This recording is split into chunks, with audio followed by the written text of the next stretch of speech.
Qui représentera la France aux Oscars? On connaîtra aujourd'hui le lauréat. Quel film ira à Hollywood l'année prochaine? Oui, ils sont 4 sur le coup. Il y a Emilia Pérez de Jacques Audiard, All We Imagine Is Light de Payal Capadia, Miséricorde d'Alain Guiraudy et évidemment le Comte de Monte Cristo. Je vous rappelle que c'est en France que ça se désigne, hein, pas du côté de Hollywood, c'est le CNC plus exactement. Et ils n'ont pas intérêt à se tromper, parce que vous vous souvenez un petit peu de la polémique de l'année dernière. C'est La Passion de Dodin Bouffant qui avait été choisi devant Anatomie d'une chute. Ça a fait un scandale. La suite, vous la connaissez. 5 nominations aux Oscars dans d'autres catégories pour Anatomie d'une chute. Un Oscar, rien pour La Passion de Dodin Bouffant. Mais ils ont changé un petit peu le CNC. Ils ont modifié la commission chargée de la sélection. Ils sont passés de 7 à 11 membres. Voilà, ils ont un petit peu rectifié le tir, on verra. Donc, mais en tout cas, il ne ferait pas d'impair avec le Comte de Monte Cristo parce que c'est un bon ambassadeur, toujours en salle après 11 semaines d'exploitation, plus de 8 millions d'entrées. C'est un des plus gros succès de l'année. Alors, en marge de Monte Cristo et évidemment des chiffres, il y a une tendance qui découle du succès et ça se passe sur les réseaux. Oui, ce sont des comédiennes qui rejouent les scènes du film sur TikTok avec un but, se faire repérer. Vous voyez quelques images. Là, je vais vous présenter Solène. Vous allez voir, elle a 22 ans. Elle vient de finir son école de cinéma. Et sur son TikTok, elle a rejoué plusieurs scènes du film, 5 très exactement. C'est du boulot. D'ailleurs, ça lui prend 1 à 2 heures pour faire un acting extrait.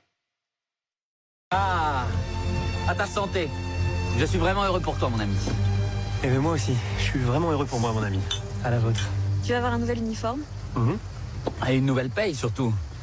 Il va enfin pouvoir profiter de la vie, s'offrir du bon temps, et on va lui expliquer comment on fait. Chérie, je te présente enfin le comte de Monte Cristo. Madame de Morcerf. Madame de Morcerf. C'est dommage.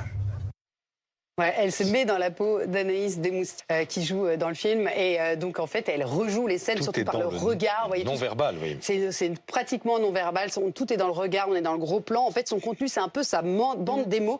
Elle a 400 vidéos comme ça sur son compte TikTok. Ça marche, il y a des comédiennes ou des actrices qui ont été repérées comme ça avec des scènes d'acting postées sur les réseaux sociaux? Eh bien écoute Solène, oui on l'a contactée pour lui proposer des rôles parce que il y en a beaucoup qui l'ont remarqué via Instagram ou TikTok. Elle a quand même fait 260 000 vues sur ces 5 vidéos Monte Cristo.